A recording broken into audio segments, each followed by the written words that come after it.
স্বামীকে জড়িয়ে ধরে কান্নার রোগ তুলে দিয়েছে, চিৎকার চেঁচামেচি করে কাঁদছে, জীবনের শেষ কান্না কাঁদছে। আর হয়তো দুজন দুজনকে দেখতে পাবে না।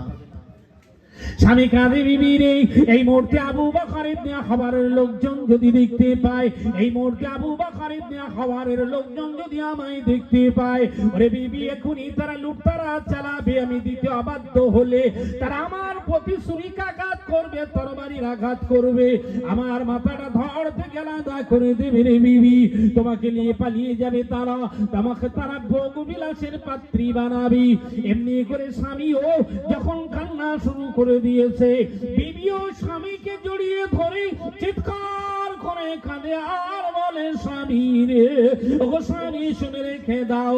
এই মুহূর্তে আবু বকর ইবনে খাবারের লোকজন যদি আমায় দেখতে পায়, তারা আমাকে নিয়ে পালিয়ে যাবে, তোমার থেকে আমাকে আলাদা করে দিবি। তামাম জীবন তোমার সঙ্গে আমার আর দেখা হবে না গো স্বামী। তারা তাদের ভোগ বিলাসের পাত্রী হিসাবে আমায় গ্রহণ করবে। এই অবস্থায় দুজনে দুজনকে জড়িয়ে ধরে এত কান্না কাটি করছে, দুজন দুজনকে ধরে এত কান্না শুরু করে দিয়েছে।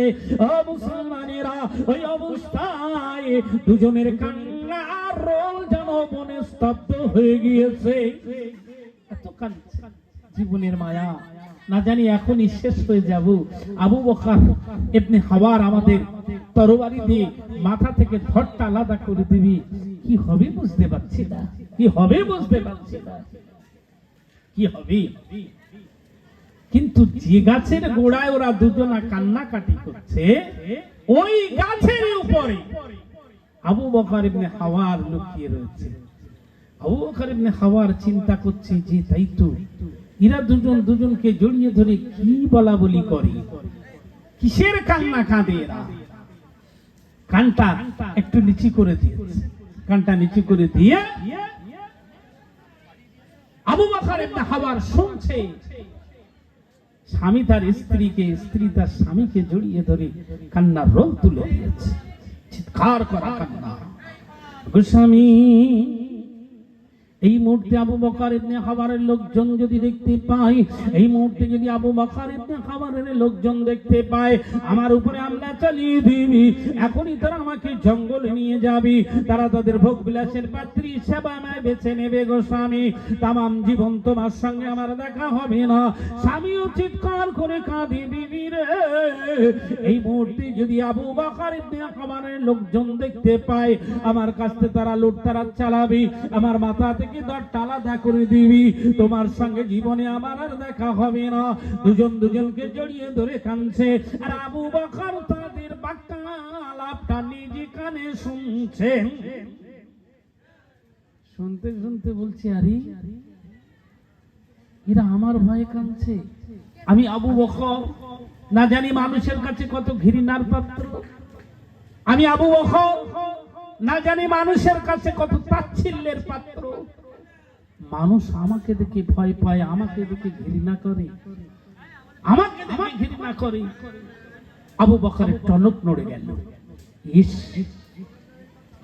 এই জঙ্গলে হায়না রয়েছে, বাঘ রয়েছে, চিতা রয়েছে, এই জঙ্গলে বড় বড় অজাগার রয়েছে, তাদের ভয়ে বারো দুটো কাঁদলো নারী। এই মুহূর্তে বাঘ তাদের প্রতি আক্রমণ করলে তাদের দেহটা ছিন্ন ভিন্ন করে দিতে পারে। এই মুহূর্তে সাপ তাদের প্রতি দংশন করলে বিষের যন্ত্রণায় ছটফট করতে পারে। এই মুহূর্তে জঙ্গলি হলুক যদি তাদের উপর আক্রমণ করে, তাদের জীবনটা শেষ করে দিতে পারে। কিন্তু না না না, তারা জঙ্গলে বাঘের ভয়ে কাঁদলো না, চিতার ভয়ে কাঁদলো না, হায়নার ভয়ে কাঁদলো না। না জানি আমি আবু বকর, আমি কতটা ভয়ঙ্কর, না জানি আমি আবু বকর কতটা ভয়ঙ্কর। এই আবু বকরের ভয়ে জঙ্গলে মানুষ দুটো কান্নাকাটি করছে। মুসলমান শুনে রেখে দাও, ও মুসলমান শুনে রেখে দাও, দুটো কথা তোমায় বলে যাই।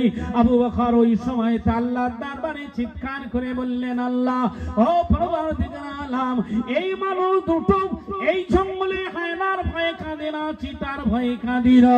আমি আবু বকর না জানি কত ভয়ঙ্কর, মানুষের কাছে ঘৃণিত। এই মানুষ দুটো আমার ভয়ে কান্নাকাটি করছে। ঠিক ওই সময় অবস্থায় আবু বকরের টনক নড়েছি, আল্লাহ পাকের রহমত তার অন্তরে এসে গেল। সঙ্গে সঙ্গে আল্লাহর দিকে তাকিয়ে দিয়ে বলছে, আল্লাহ আল্লাহ আল্লাহ, ও পরওয়ারদিগার আলাম আল্লাহ, আপনি তো পৃথিবীর সব থেকে বড় ক্ষমতাশীল, আপনার উপরে ক্ষমতাবান কেউ নেই। আল্লাহ, আমি আবু বকর তামাম জীবনটা পৃথিবীর লালসায় দুনিয়ার মায়ায় কাটিয়ে দিয়েছি, আমি জীবনে পাপে ভরা জীবন নিয়ে বেঁচে আছি, কিন্তু মরণের পরে যে আপনার কবলে ধরা দিতে হবে, মরণের পরে যে আপনার সঙ্গে আপনার সামনে আমাকে যেতে হবে, আপনার ফয়সালা জাহান্নাম আমার জন্য অপেক্ষা করছে। আমি আবু বকর জীবনে কোনোদিনও ওই জাহান্নামের ভয়ে কান্নাকাটি করিনি। ইস, কি হবে, আমি জীবনে কখনো কোনোদিনও ওই জাহান্নামের ভয়ে